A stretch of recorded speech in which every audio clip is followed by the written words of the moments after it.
Düşünsene, bir çocuk doğuyor, evlilik dışı.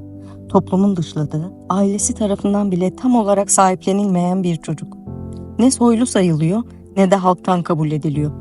Arada bir yerde. Ama o çocuk bir gün insanlığın geleceğini çizecek. Savaş makinelerinden uçan araçlara, Mona Lisa'dan insan anatomisine kadar.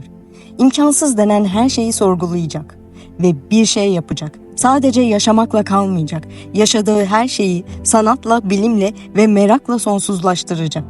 O çocuk Leonardo da Vinci'ydi. Leonardo 15 Nisan 1452'de İtalya'nın Vinci kasabasında dünyaya geldi. Babası Piero zengin ve saygın bir noterdi. Annesi Caterina ise bir köylü kızıydı. Evli değillerdi. Bu yüzden Leonardo gayrimeşru kabul edildi. Ne babasının soyadını tam taşıyabildi ne de annesiyle yaşayabildi. Ama bu dışlanma onun hayal dünyasını sınırsız bir gökyüzüne dönüştürdü. Okula gitmedi. Latince öğrenmedi ama doğayı gözlemledi. Hayvanları inceledi, insanları izledi. Bir öğretmeni yoktu ama milyonlarca öğretmeni vardı. Dünya. Çizdiği ilk resimlerde sadece bir kuşu değil, onun gökyüzüyle olan ilişkisini anlattı. Bir ağacı değil, gölgesiyle yere düşen düşünceyi anlattı. Babası onun çizimlerini fark ettiğinde onu Floransa'ya gönderdi. Orada Andrea del Verrocchio atölyesine girdi. Heykeltıraşlık, resim, metal işçiliği, anatomi, mühendislik hepsiyle aynı anda ilgilenmeye başladı. Çırakken yaptığı bir melek çizimi ustasının eserinde o kadar parladı ki Verrocchio bir daha asla o fırçayı eline almadı. Leonardo artık sadece bir sanatçı değil, sanatın tanımını yeniden yazan bir ruhtu.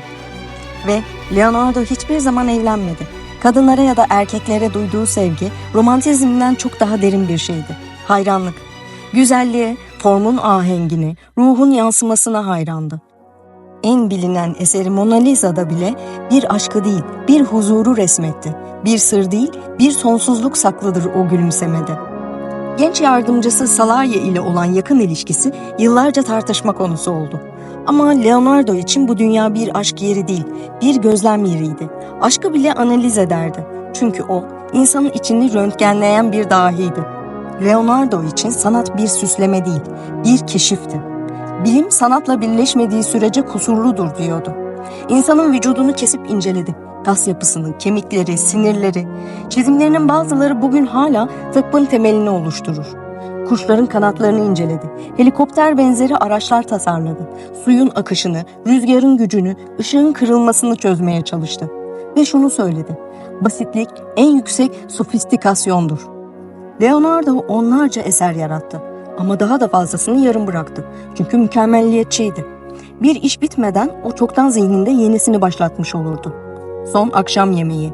Bugün hala ziyaret edilen bir başyapıttır. Ama Leonardo orada bile geleneklere karşı geldi. Yağlı boya kullanmadı. Çabuk kuruyan bir teknik denedi. Ve eser yıllar içinde bozulmaya başladı. Ama o başarısızlıktan bile öğrendi. Denemek, bozulsa bile denememekten iyidir. Hayatı boyunca İtalya'nın birçok şehrinde yaşadı.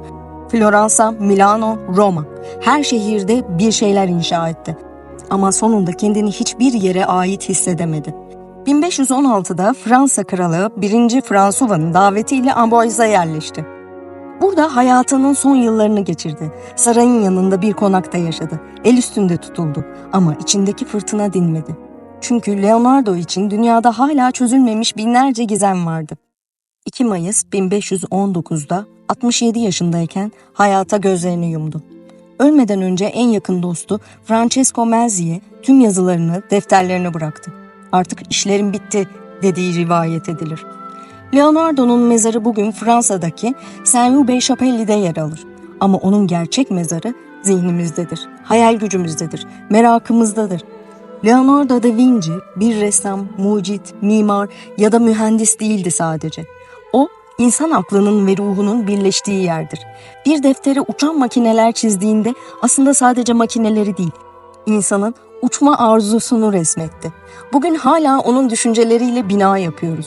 Onun gözüyle resim yapıyor, onun hayal gücüyle gelecek kuruyoruz. Ve belki de en çok şunu öğreniyoruz ondan. Hiçbir kutuya sığmak zorunda değilsin. Ressam olsan da düşünür olabilirsin. Düşünürsen bilim insanı da olabilirsin. Bir etiketle tanımlanmak zorunda değilsin. Çünkü sen de tıpkı Leonardo gibi çok yönlü, çok katmanlı bir evrensin. Hayal kurmaktan korkma. Sorgulamaktan, denemekten, yanılmaktan korkma. Bir resim bozulabilir. Bir fikir reddedilebilir. Ama sen kendi merakının peşinden gidersen dünya değişmeye başlar. Çünkü bazen bir insan bir çağdan daha fazlasını temsil eder. Tıpkı Leonardo da Vinci gibi. Bu hikaye sadece bir dahinin değil. Bu sınırların ötesine geçmeyi seçen bir insanın hikayesi. Doğduğu şartlar değil, seçtiği yol onu Leonardo yaptı. Ve onun yolu bize şunu fısıldıyor: sen de kendi hayatının daha iyisi olabilirsin. Korkularına rağmen ilerle. Anlaşılmasan da üret. Alkış beklemeden paylaş. Çünkü en büyük deha kendini keşfetmeyi seçen yürekte yatar. Şimdi dur ve düşün. Senin defterlerinde hangi hayaller bekliyor? Senin gözlerinle hangi gelecek çizilebilir? Unutma. Bir fırça, bir dünyayı, bir düşünce, bir çağı, bir insan tüm insanlığı değiştirebilir.